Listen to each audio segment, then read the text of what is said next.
Hey everyone, welcome back to our channel. Today I'm going to show you how you can use CapCut template into your Windows operating system for free. So without wasting any time, let's get started.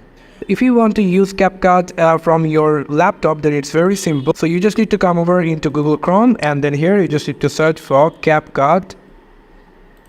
Click on it, and then you'll get into the CapCut option over here, or you can go for the templates in a single click.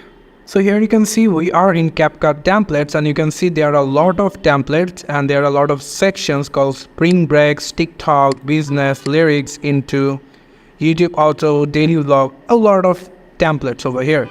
So if you now choose any of them, like I'm choosing for you, and if I click on this on, so click on that and you will get, I'm going to just turn it off the audio over here, and then you just can see you can have an option called use this template.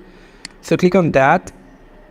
So here you can see that we are now in CapCut template editing option over here. So you can change your video from here. If you want to delete this over here, you just need to click on this, click on replace, and now here is your Windows open, and now you can change it from your videos. So currently I don't have any video to showing you that, but yeah, you can do this by this process that I shown you. So this is how you can use CapCut template into your CapCut and by your PC. Thank you so much for watching this video. I hope to see you in other videos. Till then, goodbye.